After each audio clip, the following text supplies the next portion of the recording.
Bárbaro, acá llegamos a un punto en la clase, esta es una clase que el tema de vulnerabilidad para mí es uno de los temas a donde más pega, el tema del estudio de las vulnerabilidades y a donde más pega lo que muchas veces nosotros hacemos, sobre todo más al principio, ¿no? Más para la gente que hace más desarrollo y que se encuentra más con el desarrollo, o que está más cerca del desarrollo. Nosotros todos vamos a estar en algún punto, independientemente de cómo ustedes después avancen como profesionales en la carrera que van a estar haciendo, siempre van a estar en un contacto, a veces más, a veces menos, pero claramente vulnerabilidades, pues digamos, ustedes no se van a poner a diseñar un algoritmo de criptográfico, digamos, algo que, a no ser que se dediquen a hacer academia para el diseño de algoritmos de criptografía, es algo que no van a hacer.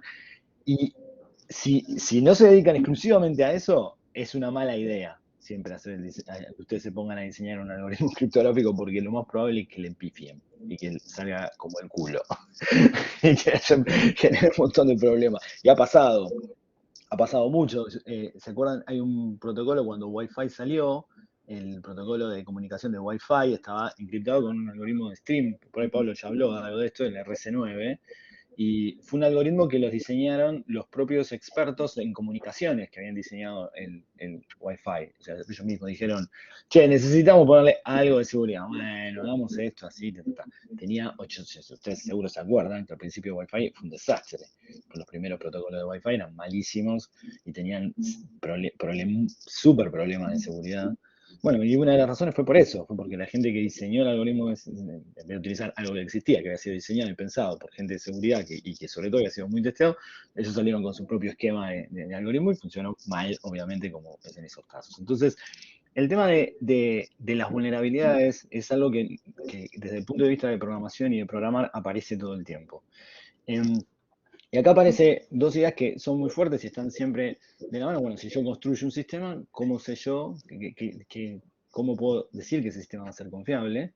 Es decir, digamos, es un sistema que no se lo va a romper fácilmente, que no voy a perder las claves, no se va a perder dinero con ese sistema, no se va a perder, eh, no va a generar situaciones de riesgo de pérdida de algo que significa pérdida de plata. Y a su vez, tener esa confianza y a su vez poder implementar un mecanismo para poder asegurarme. Entonces, mucho de lo que se ve en esta clase y sobre todo en esta última parte, asociado a esto también y al pentesting también, giran mucho alrededor de eso. Bueno, a ver, ¿cómo puedo yo tener alguna medida de que tengo cierta confianza sobre este sistema y cómo puedo hacer un aseguramiento sobre eso para darle crédito a esa confianza, darle como una justificación de por qué confío? Eso va a estar está muy presente en esta clase y va a estar muy presente también en la clase que sigue, que veamos también que lo mezclemos esto con pentesting. Entonces, la manera en la que se establece un poco la confianza tiene que ver con, bueno, generar algún proceso de permitir implementar y ese aseguramiento. Y eso viene de la mano, o sea, de dos partes. Una parte es, bueno, ¿cómo hago eso? ¿Cómo hago ese aseguramiento? Bueno, en seguridad, acá esta parte de seguridad informática toma mucho también de lo que es seguridad financiera también. Entonces aparecen certificaciones, procesos de estandarizaciones, certificaciones que permiten ver que la empresa y que los grupos de las empresas implementan una política, ver documentos que permitan verificar que esa política realmente se está implementando, certificaciones por terceros, que van y verifican que eso se está haciendo. Por eso hay un mar de certificaciones que tienen que ver con temas de seguridad, desde algunas cosas de ISO, de la certificación de ISO, que algunas empresas todavía la siguen utilizando y que creo que sigue siendo un requisito para algunas empresas que son públicas, más todo lo que tiene que ver con las empresas que son públicas, ¿no? Para los que no saben, las empresas que son públicas son las empresas que cotizan en bolsa, muy típico, las empresas que cotizan en la bolsa yankee. Y a su vez, un proceso de revisión por expertos que, bueno, que es más efectivo, es más efectivo en lo que hace, que mira más al detalle, que representan, que son más costosos a su vez y más complejos, ¿no? También. Entonces acá aparecen cuatro palabras que tienen que ver, que van a aparecer siempre cuando uno está analizando, construye el código, construye un software y quiere saber un poco estos niveles de confianza que le va a dar y el aseguramiento de la seguridad del sistema, cuánta seguridad tiene en cuanto a lo que ya sabemos que son lo que se busca, los objetivos de la seguridad. Entonces, por un lado son las amenazas, las vulnerabilidades, los bienes, y eso, todo multiplicado entre sí, es lo que representa el riesgo. Digamos, esta ecuación que ven acá es muy común de lo que se llama el análisis de riesgo. Y lo que puntualiza esta slide de acá, de la idea de que estos conceptos no aplican solo a seguridad, y es cierto, no aplica solo a seguridad informática, y es en un aseguramiento de cualquier cosa, desde lo que se llama seguridad alimenticia, seguridad edilicia, etcétera, etcétera, seguridad financiera, y para cualquier caso que puedan usar la idea de seguridad, ¿no? Que significa que un poco que las cosas no se vayan hacia un lugar donde nosotros no queremos que se vayan, y que representa pérdida de dinero, plata, personas, tiempo, etcétera, etcétera. Entonces, lo primero acá es entender bien qué es una vulnerabilidad, la diferencia entre vulnerabilidad y amenaza, que es lo principal.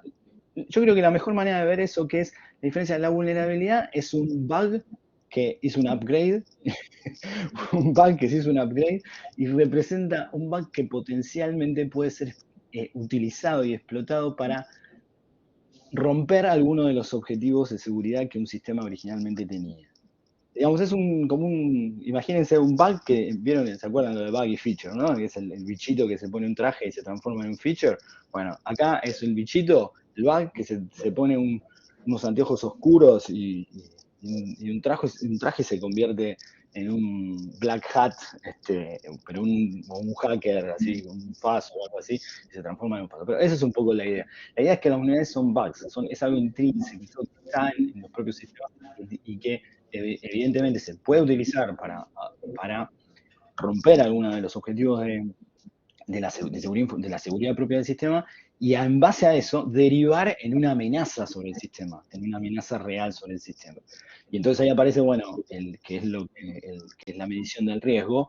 Si eso ocurriese, si ese bug, esa vulnerabilidad, porque justo tenía que ver con algo de los objetivos de seguridad y deriva en una amenaza sobre el sistema, y a su vez esos bienes que se pueden perder son altos, bueno, entonces el riesgo es alto, y ahí por eso se usa mucho análisis de riesgo, que es una disciplina de economía y que se usa mucho, se basa mucho en esta misma ecuación con otros conceptos, pero es lo mismo, ¿no? Y entonces ahí uno puede medir y sopesar el riesgo. Entonces, acá está la parte de aseguramiento de la calidad. ¿Cómo yo aseguro que un sistema es de cierta calidad o no?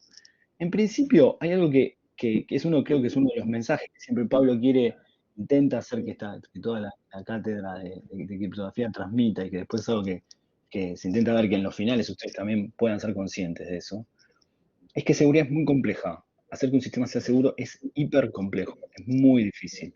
Por lo tanto, el red flag que siempre van a encontrar para cualquier tipo de sistema que se diga que es seguro es cuando alguien justamente dice que algo es seguro y no ofrece más nada que eso, ¿no? Era muy común en su momento, no sé si se acuerdan, cuando estaba la discusión sobre el voto electrónico, que estaba el tipo este de la empresa, no me acuerdo cómo se llama la empresa, MTA, parece algo así, que era una empresa rara, que tenía las máquinas estas y que la empresa se encargaba de hacer muchísimo el lobby, tratar de hacer que las máquinas se utilicen para... y uno puede entrar en la discusión, una discusión social, más social, si tiene que ser con máquinas electrónicas la votación o no, etcétera, etcétera. Incluso puede ir a la discusión técnica también sobre eso, y también desde el punto de vista político, el tema de cómo hacer que sea justo, etcétera. Pero sin entrar en eso, había algo que era un red flag. Era que el CEO de la compañía todo el tiempo estaba diciendo que su sistema era totalmente seguro, digamos, y lo decía sin ofrecer las razones, sin ofrecer los métodos, sin explicar por qué razón él estaba diciendo eso. Y ya algo que se plantea desde esa perspectiva ya es algo que es un red flag total. Entonces es muy complejo hacer que algo sea realmente seguro. Y ya ahora les voy a decir por qué yo por lo menos, por qué creo que es tan difícil hacerlo. Pero entonces, ¿cómo yo puedo hacer que un sistema? Bueno, básicamente voy a tener dos maneras. Voy a tener políticas, es decir, establecer políticas sobre una compañía que a su vez permiten cambiar la cultura, muchas veces, porque es lo principal. Yo puedo establecer un montón de políticas, pero si no cambio la cultura de una compañía, haciéndola más segura, es muy difícil que eso se mantenga en el tiempo. Entonces, esa es una parte. Y la otra parte son mecanismos, que son cuestiones de infraestructura que van a estar ayudando a que esas políticas a su vez puedan cumplirse y a su vez tratando de subir la barra de lo que es la seguridad de las aplicaciones que se construyen o del producto que se está construyendo. Entonces, acá aparece la idea de, bueno, yo lo que voy a intentar obtener son evidencias que permitan a mí hacer un aseguramiento de la seguridad de ese sistema y a su vez eso me va a derivar en tener confianza, y esa confianza poder venderla también incluso, ¿no? Entonces, hay evidencia que es informal, que son enunciados, analogías, cuestiones que tienen que ver más con a la política. Después, semiformal, que son procedimientos, pseudocódigo, análisis caso por caso, documentación que intenta reflejar lo que en realidad hacen los sistemas. Y después, una evidencia formal. Y eso está muy atado a lo que son, bueno, métodos matemáticos, los modelos matemáticos que permiten hacer esto, que es toda una disciplina enorme dentro de lo que es ciencia de la computación, que no sé si se cursaron la materia de Marcelo Frías, que bueno, es el área de Marcelo Frías, el área que también Pablo ha investigado durante mucho tiempo, y el área de los lenguajes formales de demostración de teoremas, es decir, poder hacer una verificación formal de que una pieza de código realmente, porque digamos, una pieza de código tiene un conjunto de entradas, ese conjunto de entradas en un punto, si es finito, eventualmente, o incluso no siendo finito, se lo puede en algún punto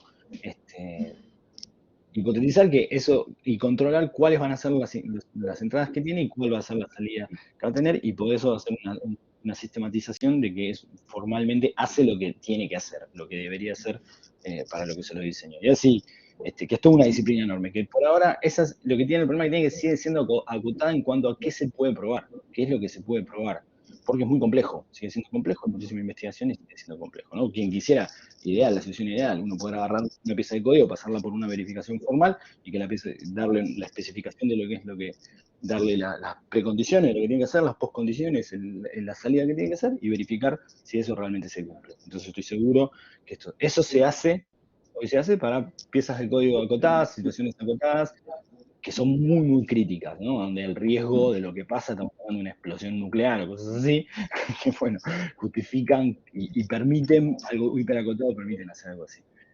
Entonces, ¿cuáles son las fuentes de problemas? Todas estas fuentes de problemas que ven acá, estas 9 que ven acá, hay muchísimas más, todas comparten lo mismo, que es las fuentes de problemas de los bugs en sí mismos, porque una vulnerabilidad es un bug que hizo una upgrade y ahora es un tema de seguridad. Por lo tanto, todo lo que en un punto u otro genera bugs es también una fuente de problema para una potencial vulnerabilidad.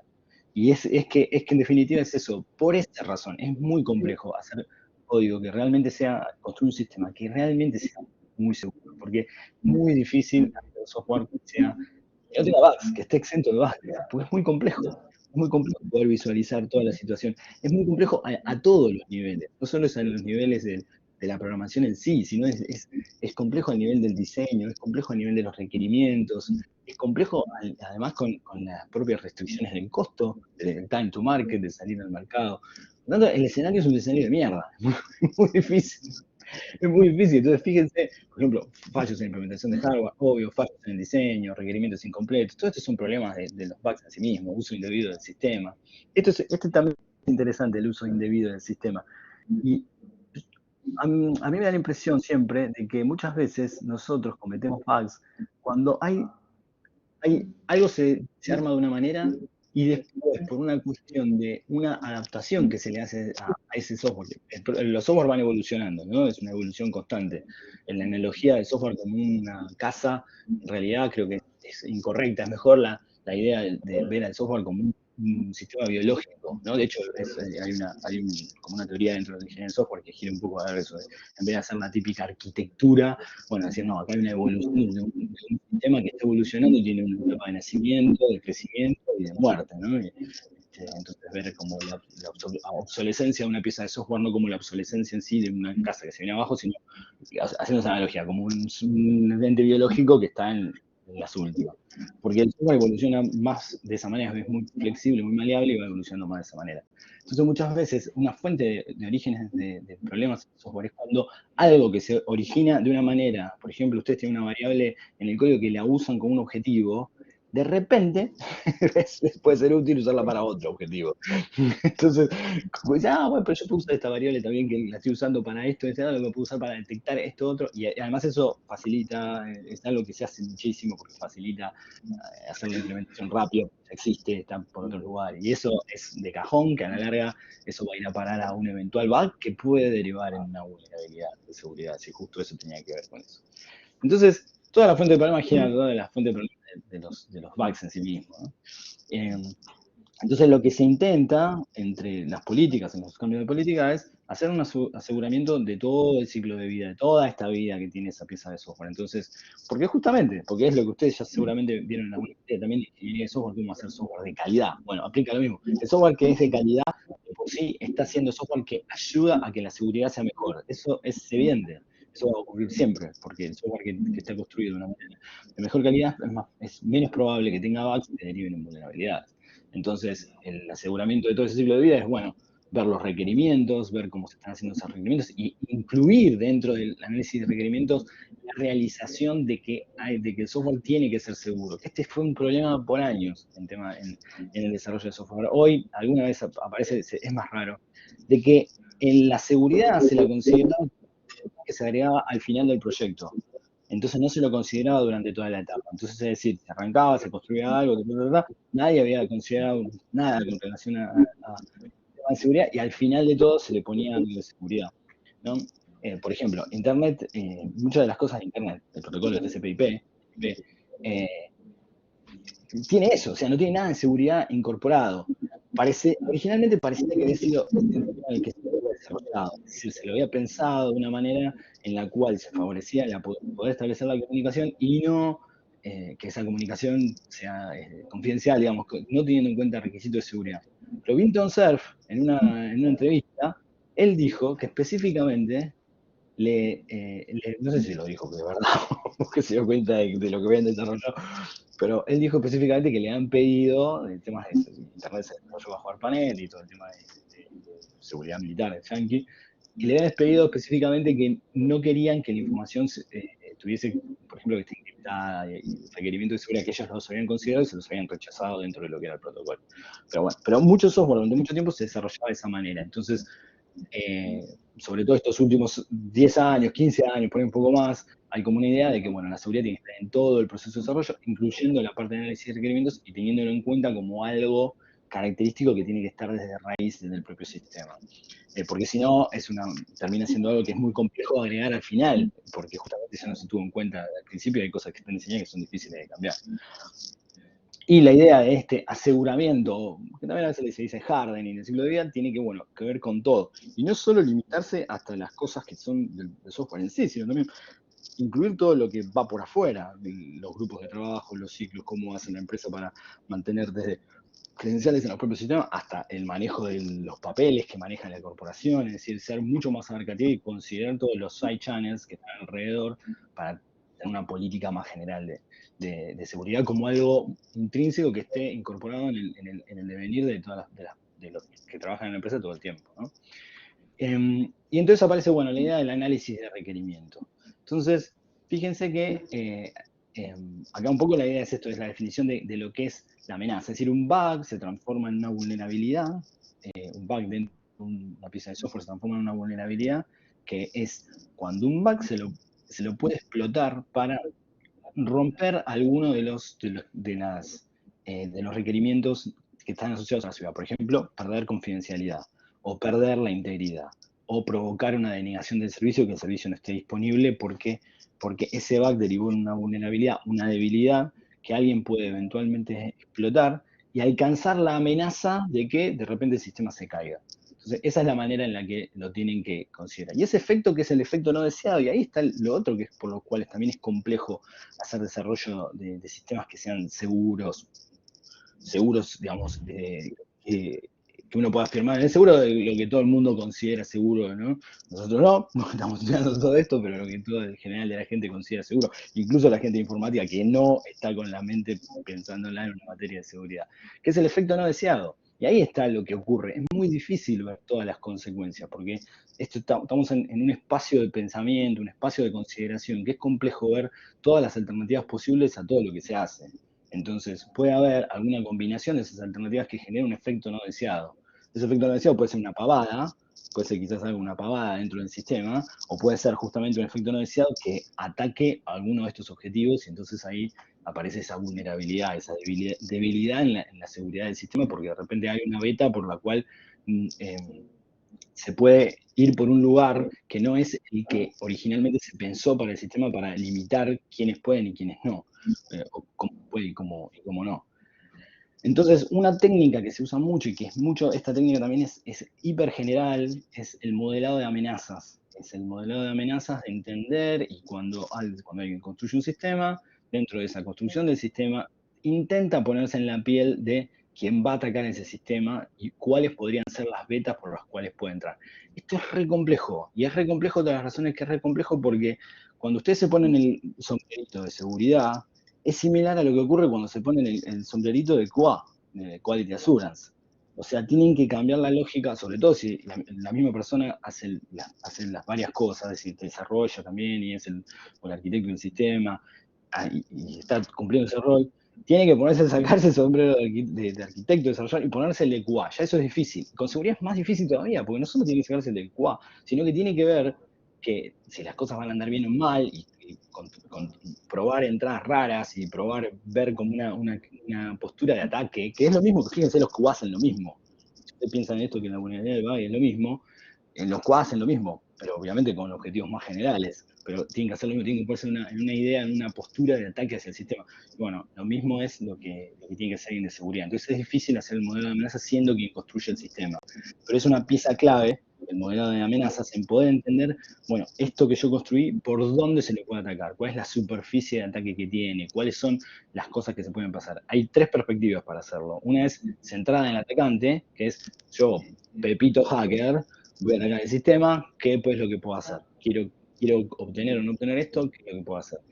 Después puede ser centrado en los componentes, es decir, en vez de pensarlo como un atacante que ataca el sistema completo, pensar en los diferentes componentes de cualquier sistema y ver cómo se los puede atacar uno por uno. Y después pensado en los productos, en los assets, que es lo intrínseco. Otra manera de ver los productos también puede ser pensado en la división entre datos, en qué información es sensible y qué información es no sensible. Como si uno pudiese, eso desde el punto de vista pragmático de la seguridad es una buena estrategia porque implementar el mecanismo de seguridad en una aplicación es algo que es unbounded. Eso significa que ustedes pueden poner tanta guita como se les cante, porque ustedes pueden ponerse hiper paranoicos y empezar a meter y meter y meter y meter y meter, y eso es un pozo que mete plata y no termina nunca jamás. Porque ustedes pueden ser todo lo paranoico que se les cante en un tema de seguridad. Y escalar, y escalar, y escalar, y escalar, y entonces van a ser un gastadero de guita que sí. Entonces hay un punto donde hay que parar, porque si no el sistema no sale nunca más, no sale nunca a producción. Eso durante muchos años, cuando empezaban, yo me acuerdo mucho, por ejemplo, en las tarjetas de crédito, cuando empezaron a haber cada vez más ataques, las tarjetas empezaban a crecer mucho, sobre todo el comercio electrónico estaba creciendo mucho, la gente de seguridad informática de las tarjetas de crédito, cualquier sistema que sea, decían, no se puede sacar. ¿Por qué razón? Porque la respuesta de ellos era, no se puede hacer. ¿Y por qué no se puede hacer? Y porque hay un riesgo. Y sí, hay un riesgo, obvio, porque si lo haces va a haber un riesgo, pero bueno, a ver cómo lo mitigamos o cómo intentamos reducir justamente los otros factores de la ecuación de riesgo. Tratemos de ver cómo reducimos las amenazas, cómo reducimos, mejoramos el código para que haya menos bugs, y que si esos bugs tienen algún impacto, cada vez se reduce la amenaza porque el bug tiene menos impacto, porque si hay un bug y existe, tiene menos impacto porque hay restricciones y cosas que están establecidas para que no aparezca una potencial amenaza. Entonces, en una época, la gente se ve informática de las tarjetas de crédito, decía, no, listo, no me saques nada, no, el sistema que esté ahí, que no sea nadie, que esté aislado. Pero bueno, obviamente eso no tiene sentido, porque es justamente ese balance, ¿no? Y eso es un poco las perspectivas de lo que es el modelado de amenazas. Las entradas al modelado de amenazas, que es un documento formal, es algo que en general se construye, es un asset concreto de un propio sistema, un buen sistema que tiene eso, en algún punto u otro tiene que tener algún análisis que es el modelado de amenazas de qué se hizo, ¿no? Alguien se tuvo que poner el casco de atacante y pensarlo. Entonces, las entradas es conocimiento de la propia función del sistema, documentación, casos de uso, historias, esquemas de flujo de datos, modelos de entidad de relación, información de las bases de datos, cómo se mueve la información, cuáles son las conexiones externas con las que tiene. Eso es hiper importante porque eso es un punto siempre crítico, lo que tiene que ver con input y output de un sistema general y sobre todo con qué otras cosas se conecta. Hay millones de situaciones donde amenazas ocurrieron justamente por delegar en esas conexiones, olvidarse de las particularidades que eso podía tener, asumir que eso era siempre bueno. Y aparece una palabra buenísima que es assume, ¿no? Assume en inglés, que muchos le dicen you and me. Ahora te voy a contar por qué pasa eso, ¿no? Ese tema de asumir que algo ocurre de una manera, y ahí es donde tiene que hacer el chimpín, la cuestión paranoica, y aparecer la paranoica y no asumir nada, no asumir nada. Y sobre todo en esos casos, cuando uno hay conexiones que son extremas. ¿Y qué es lo que sale la salida del modelo de amenazas? Bueno, la lista de amenazas y lista de eventuales vulnerabilidades. Acá es toda la parte del modelo de amenazas, comparte un poco con lo que es Pentest, ¿no? Que vamos a hablar la clase que viene. Hay un mecanismo que es como una política que sigue siendo bastante, tiene sus pirulos, pero sigue siendo bastante buena, que es Stride, que es una política de Microsoft. Curiosamente, Microsoft, como tuvo tantos problemas de seguridad, después se encargó de hacer muchos estándares y fabricar muchas ideas de, bueno, cómo puedo construir, cómo puedo hacer el desarrollo de este modelado de amenazas, ¿no? Pensando primero como los objetivos de seguridad, que serían estos assets, los datos sensibles que yo quiero proteger y qué cosas quiero proteger, quiero dar confidencialidad, quiero dar integridad, una vista general de la aplicación, descomponerla, después identificar justamente los posibles ataques, cuáles van a ser esos ataques, esos threats, después identificar si puede haber vulnerabilidades en el código que puedas meter esos ataques para adentro y aparecer una vulnerabilidad, y iterar, ¿no? La cuestión iterativa siempre en ingeniería de software es modelo básico para hacer todo. Que ese es el modelo Stride, que ahora vamos al final ¿por qué se llama Stride? Stride son siglas que tienen que ver con las cosas, el tipo de ataques que se le pueden hacer y que uno puede pensarlo para hacer esto. Entonces, ¿cuáles son entonces esos objetivos de seguridad? Bueno, los objetivos de seguridad son los objetivos de seguridad básicos: confidencialidad, integridad y disponibilidad. Estos surgen un poco a partir de los objetivos del sistema, y entonces en base a eso, la consideración de los límites. ¿Qué son las situaciones o el sistema que yo no quiero que pase?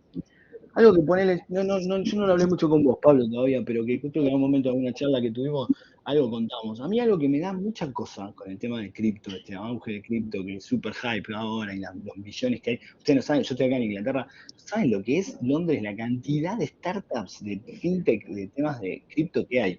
Pero es descomunal, es descomunal, es descomunal. O sea, hay tantos que reparten panfletos en la universidad. O sea, es algo que ya me reparten panfletos diciendo, che, mirá, sumate a este que es nuestro startup, que estamos haciendo, y acá estamos teniendo, esto va a revolucionar todo. Bueno, todo ese auge. ¿Quién está construyendo todas esas aplicaciones que tienen que guardar todo eso y que de por sí tienen un objetivo que es de seguridad? Que es preservar claves, preservar guita, mover guita, un punto, cripto de guita. Y, digamos, ¿quién las está construyendo? Porque es un bardo construir todas esas aplicaciones. O sea, hay como que está muy baja la línea de entrada, la barra de entrada para toda esa fintech, pero está muy baja medio artificialmente, porque si realmente se requiriese el aspecto de seguridad que tienen integrado, digamos, es un costo bestial, porque hay que hacer una aplicación que permita hacer todo eso y que esté bien hecha, que no tenga un bug. Va a estar lleno van a ver que, no sé si está Lautaro también, pero van a ver que yo creo que va a estar lleno de smart contracts metidos y clavados ahí en Ethereum, inmodificables, con el repleto de bugs. Porque es muy difícil hacer eso. Y encima algo que no lo voy a poder cambiar. En principio no lo puedo cambiar. O sea, tendría que ser otra versión, pero ese que está ahí no lo puedo cambiar. Así que un poco pasa eso. Bueno, ¿cuáles son los límites? ¿Qué es lo que no quiero que pase? ¿Qué es lo que no quiero que pase? Y hacia eso, ir desde ahí, hacia esos límites, un poco para atrás viendo todas las partes, ¿no? Después la idea de conceptualizar la aplicación en sí, o sea, entender, bueno, dónde está la parte de deployment, cómo se va a deployar, se va a deployar en nube, en cloud, en AWS, de qué manera, qué estructura, identificar los roles, identificar las tecnologías, los mecanismos de seguridad. Esto muchas veces, hay muchas empresas que no lo hacen formalmente, que es difícil quizás si uno entra a encontrar estas relaciones. Lo que sí queda como un know-how metido en roles claves de la organización. Y yo no sé qué es mejor, porque muchas veces tener que escribir todo esto está bueno justamente por ahí para sistematizarlo y ese know-how que tiene la empresa poder plasmarlo también. Pero la verdad es que muchas veces lo que pasa en muchos lugares, esto queda en la cabeza de alguien y que lo va teniendo un poco la idea y va administrando y que va coordinando un grupo a donde esto. Es mejor que quede documentado, es mejor, por supuesto, pero también es cierto que a veces termina siendo más burocrático el proceso, ¿no? Y las cuestiones burocráticas a veces son difíciles. no sé, yo no le encontré el punto justo, es algo medio intermedio, porque requiere, esto piensen que todo es dinámico a su vez, ¿no? No es que esto se hace una vez y al contrario, todo esto una organización piola lo va modificando. Un esquema copado es lo que se llama DevSecOps. DevSecOps toma ideas de DevOps, es la idea de poner de operaciones que se encargaba de los deployment y a los desarrolladores, trabajando en una misma infraestructura que permita hacer integración continua, no solo integrar de manera continua, sino hacer continuous deployment, o sea, poder integrar de forma continua y de forma continua también sacar nuevas versiones a la cancha de manera rápida. Antes eso era un quilombo bárbaro, en una empresa grande era un re quilombo. Yo me acuerdo, ustedes que escuchan esto, seguro Pablo lo vio también, que en una época, para por ejemplo salir a producción, había que armar un documento que decía, el documento era un formulario de Word, decía bueno, obviamente había fuentes, y que encima ya estaban compilados, porque no se le podía pedir a la gente de operaciones en ese momento que compile, porque era un bardo, entonces ya estaban compilados, estaban los binarios en los fuentes, los binarios estaban, por ejemplo, en el CB, y estaban los binarios con las rutas, y se decía, alguien de desarrollo tenía que decirle al de operaciones cuáles eran los binarios que tenía que reemplazar y en qué lugares los tenía que meter de producción, que era algo que no tenías acceso, porque no podías tener acceso como desarrollador a un servidor de producción, porque manejabas toda la película. Obviamente, ¿qué pasaba? Si había un quilombo, la gente de operaciones te daba permiso para entrar a producción, para ver cuál era eso era un caos. Y ese caos genera quilombos de seguridad. Porque, por ejemplo, necesitas darle un acceso a alguien de desarrollo para que inicie la producción. Y eso es algo que está mal porque estás rompiendo el principio de que vos estás dividiendo de exclusión mutua, ¿no? Digamos, vos haces esto, no lo podés compartir. Entonces, ¿qué ayuda mucho a tener todo esto que está acá? Bueno, la infraestructura de desarrollo, DevSecOps es hacer eso con, qué sé yo, tipo, no sé, Atlassian tiene muchas herramientas así para hacer integración continua, bueno, no me sale ninguna. ¿Bambú era? Sí, Bambú.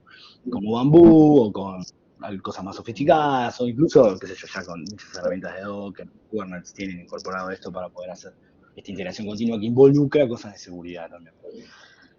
¿Qué es el Web App Security Frame? También es un framework similar que permite entender cuáles son los escenarios que hay que tener cuidado, porque justamente son estructuras dentro de un sistema que tienen que ver con temas de seguridad. Por lo tanto, como tienen que ver con temas de seguridad, la pifias ahí y metiste un bug, metiste una vulnerabilidad, seguro. Entonces, eso es. Por ahí, qué sé yo, en una pantalla, metiste un bug en una pantalla y algo que se tiene que ver bien, apaisado, se ve mal. Pero acá la cagaste en algo de seguridad. Entonces, todo lo que tiene que ver con entradas, salidas, entrada de datos, para las entradas que se le da al sistema, autenticación en el sistema, autorización, después lo que es todo el manejo de la configuración de todos los ambientes posibles, incluyendo todo lo que tiene que ver con testing, incluyendo todo lo que tiene que ver con desarrollo, la identificación de dónde están los datos sensibles, ¿no? Después el manejo de la sesión en sí, todo lo que tiene que ver con implementaciones criptográficas, por supuesto, en alguna cuestión criptográfica fuiste, es una vulnerabilidad casi seguro. Después, manipulación de parámetros, manejo de las excepciones que existen en los sistemas y la determinación que esas excepciones existen. Después, lo que tiene que ver con la auditoría y los logs. Muy común los logs que se pierdan. Y, bueno, el problema era el último problema de Java, que fue un problemón ahora hace. ¿Cuánto fue? El fin del año pasado fue justamente por la herramienta de logueo. Esos son justamente los áreas más importantes y después descomponer a la aplicación teniendo en cuenta los accesos externos, toda la parte de lo que son las zonas externas, después las zonas privilegiadas, que son las zonas que acceden a datos muy sensibles que están dados para un rol particular, y por ejemplo teniendo en cuenta, bueno, situaciones de internet, un intranet, un web server, una base de datos, o puede ser a su vez reporte de sueldos, información que es más sensible en general en las empresas, que son exclusivos para managers, información sensible, por ejemplo, los contratos con otras empresas, y esa es información que, por ejemplo, una empresa no puede delegar precios, valores de precios, y eso que es área muy sensible donde siempre hay que darle una consideración especial. Después tener en cuenta los flujos. Esto es muy importante muchas veces, es algo que es muy bueno incluso desde el punto de vista de los requerimientos. Entender siempre que hay que desarrollar un sistema, bueno, quién le tiene que dar qué dato, a quién otro, de qué manera y por dónde viene y entender qué es lo que entra y sale. Bueno, eso mismo, ese dibujito mismo que lo hacen en una servilleta cuando están hablando con algún cliente de algo para hacer y para ustedes hacerse una idea de qué es lo que hay que fabricar, lo que hay que construir, lo que hay que considerar. Ese es un excelente punto también de temas de seguridad, porque eso permite ver cómo es que la información se está moviendo de un lado al otro. Porque esa idea de ese sketch general a tener en cuenta es algo súper importante, ¿no? Bien, entonces, otra etapa que sigue es la identificación en sí mismo de las amenazas, de las cosas que pueden pasar en el sistema que son amenazas y problemas derivados de seguridad, que alguien acceda a un recurso que no debe, que se va a robar un archivo, que se roban una base de datos, que acceden a la base de datos y pueden copiarla. Entonces, esa lista general es una manera, hay una que construir un poco todas esas amenazas que pueden ser recurrentes y después derivar las amenazas mediante preguntas un poco. Preguntas del estilo de, ¿es posible que una persona utilice esta conexión específica que tenemos con uno de los bancos, qué sé yo, interbanking, el sistema de interbanking para hacer las modificaciones, hacer el clic bancario? ¿Es posible que alguien utilizando eso pueda entrar al sistema y de repente robar dinero? Y en base a eso derivar que, bueno, ¿cuál sería la amenaza? Que nos roben el dinero, justamente, ¿no? Derivar un poco como estrategia. Esto tiene que ver mucho con ingeniería de software para hacer software de calidad y de seguridad, o sea, de calidad desde el punto de vista de la seguridad. Bueno, ¿qué significa Stride? Stride es este modelo de Microsoft. Microsoft agarró la espada de la seguridad, pero sí, realmente lo hizo. ¿Qué tiene que ver con, bueno, típicas situaciones que pueden ocurrir en cuanto a lo que ocurre con un sistema, ¿no? Lo que puede ser spoofing, que es alguien se hace pasar por otra persona; tampering, que es alterar algo, ¿no? Tampering también asociado a hardware, también tampering with, que es alterar algo de una manera que se lo altere y se lo pueda explotar. Típico caso de los fraudes bancarios con los cajeros, eso es un tampering perfecto. Después, repudiation, que es decir, yo esto no lo hice, que alguien pueda decir, que pueda denegar que hizo algo específico en el sistema, como firmar algo. Después, information disclosure, que es información sensible que alguien la roba y la hace pública. Después, que el sistema no esté disponible. Denial of service, uno del principal requisito de seguridad es que la disponibilidad del sistema. Digamos que es un poco como decir la supervivencia del propio sistema, ¿no? Y después el cambio de privilegio, elevación de privilegio, que alguien que tiene ciertos permisos para acceder a ciertas cosas, autorizado a ciertas cosas, pueda ganar más permisos y pueda generar una autorización falsa o, digamos, una autorización en sí para poder utilizar otras cosas. Entonces, acá me quería parar un toque ya. Les quiero mostrar esta otra presentación. Un toque. Stop sharing.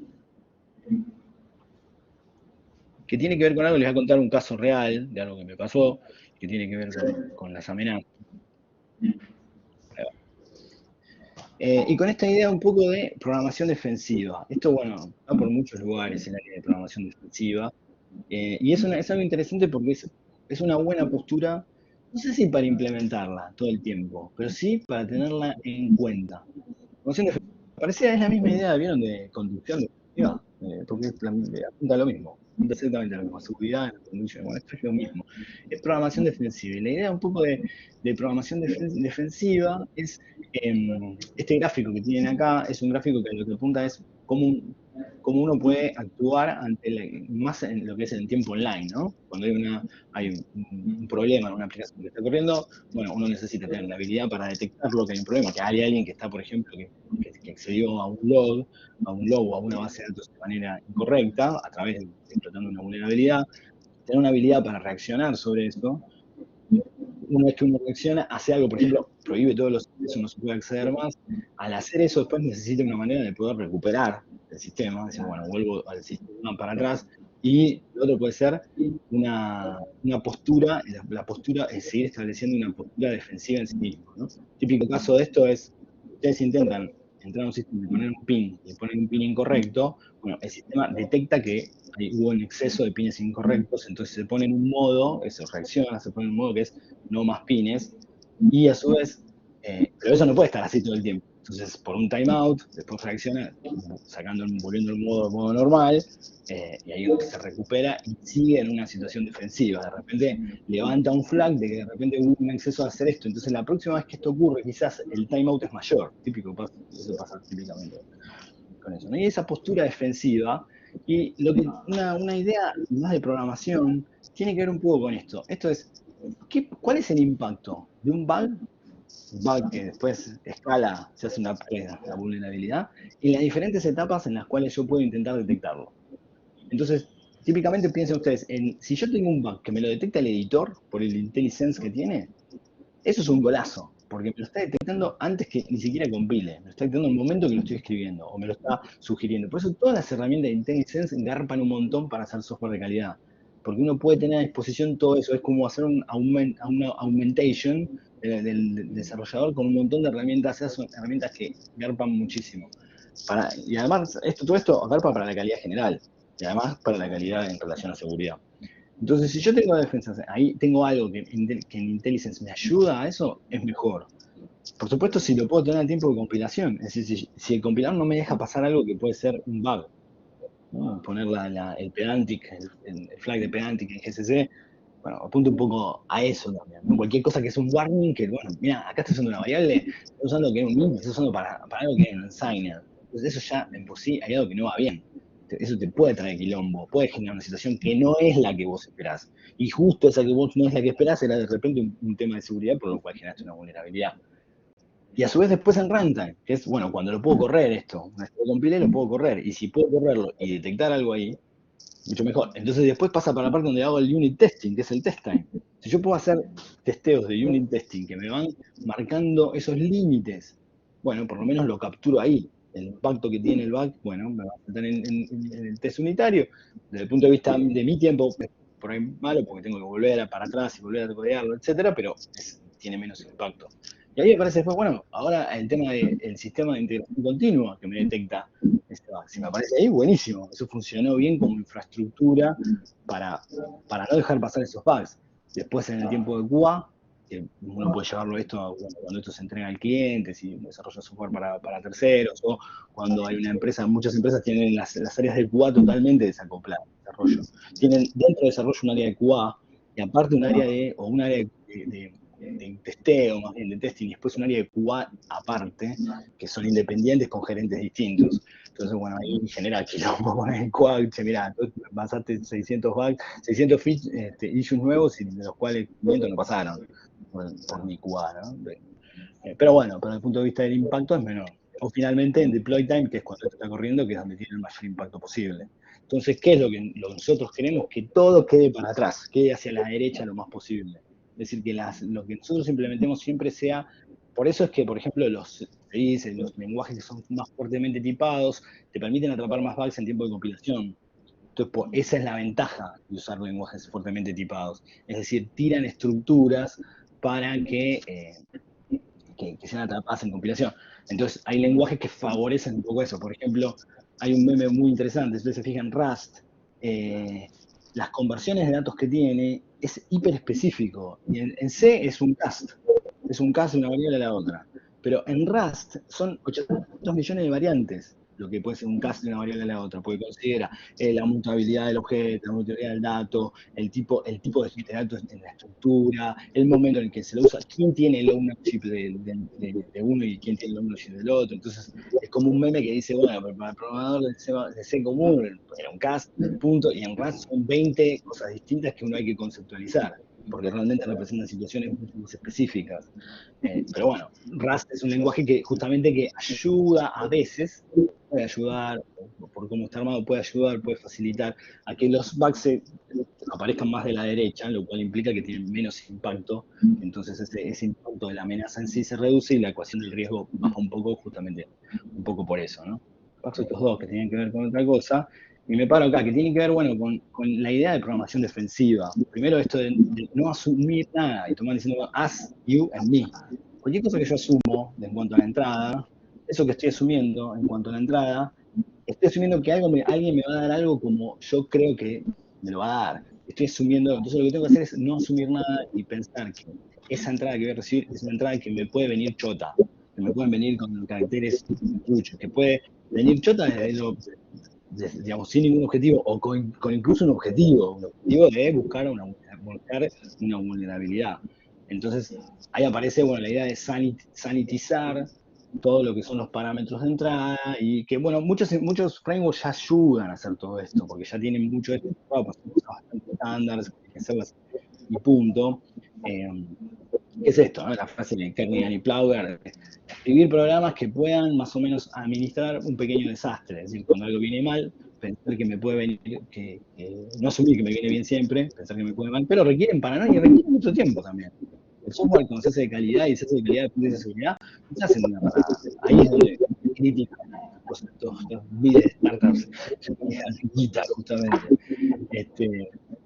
Después lo otro que es como una política general también de buena para tener programación defensiva es que en general las cosas que son complejas terminan siendo un problema en la seguridad. ¿Por qué razón? Porque es difícil ver todas las consecuencias y ver todas las aristas posibles cuando algo es muy complejo. Por lo tanto, el código simple es siempre el código que en general va a tener más calidad y es más seguro. Eso también es súper importante. Por eso es algo que es recontra bien complejo, muy difícil de ver todas las variantes, todo lo que puede pasar y de ver esas betas que van a generar comportamientos no esperados. Entonces, esto es como una estrategia general. Típico caso, esto, por ejemplo, les voy a contar esto que me pasó a mí. Esto es un framework que había sacado Microsoft en su momento con Azure, que se llamaba Azure Mobile Service. ¿Y cuál era la idea? Microsoft te daba la posibilidad de venderte servicios mobile services como un framework as a service, o sea, se llamaba MAS, que era dentro de Azure vos tenías un montón de componentes re fáciles de hacer, que te creaban la base de datos, tenían todo el ORM para hacer entidades, eso te generaba las API de manera directa, y de las API de manera directa vos simplemente hacías las declaraciones y tenías una estructura de datos re piola para usar directamente en tu aplicación móvil. Y ellos tenían los SDK para todas las plataformas. Entonces vos directamente con eso lo integrabas en tu aplicación y mágicamente te resolvía todo el tema. Tenías una base de datos compartida que tenía, por ejemplo, manejo de lo que era la sincronización, manejo de los escenarios offline, etc. Hiper copado. Pero ¿qué pasaba? Cuando vos querías hacer un read, para poder permitir ese dinamismo buenísima que tenían, ¿qué hacían? Manejaban dentro de estructuras de las APIs algo que se llama OData. Y OData es un protocolo, como si fuese un query, como si fuese SQL, a donde uno puede hacer un query que va a darme de resultados estructuras de JSON. Por ejemplo, decir, bueno, yo quiero todos, de todo este diccionario que tenés de JSON, dame todos los que adentro tienen un elemento que dice temperatura igual a 5. Y hago como una especie de select. Y OData es codificado en JSON mismo y permitía hacer eso. Eso para generar un super dinamismo. Esto fue un caos total. Hice una aplicación con esto. Y claro, era súper dinámico, permitía estas cosas, pero de repente permitía, como se podía hacer un query, alguien podía simplemente acceder a la API directo y le mandaba el query que quería. Y podía hacer todo lo que, podía acceder a cualquier tipo de información que estaba dentro. Es decir, habría un canal similar a lo que SQL Injection, pero con OData. Y, digamos, no tenía ninguna estructura que implementarlo. Bueno, ¿qué pasó con esto? Microsoft generó tantos problemas que Microsoft lo dio de baja inmediatamente. Era imposible hacerlo así y cambió toda la estructura y volaron los tipos que lo habían hecho, o no sé si lo volaron, pero el proyecto quedó en la era un proyecto muy bueno, no es que era malo, era buenísimo, era rapidísimo, en 2 minutos hacías una aplicación. Y lo hacía, bueno, Microsoft hizo un nuevo sistema justamente que no permitía esto. Porque, por ejemplo, fíjense acá, lo que había que hacer era filtrar la información que venía del propio API, el query que venía, no tuviese campos específicos que pareciera que estuviese haciendo, lo cual esto era un bajón en sí mismo, porque era obvio que era imposible considerar todas las situaciones simplemente con esto, ¿no? Entonces esto representó cómo a veces esas cosas, y esto era lo mejor que se podía hacer, y bueno, ya en sí mismo era mucho más que esto no se podía hacer, y era un propio problema de la propia infraestructura, de lo que esto estaba hecho, ¿no? Bueno, eso ahí ya más o menos, estamos creo que más o menos nada más.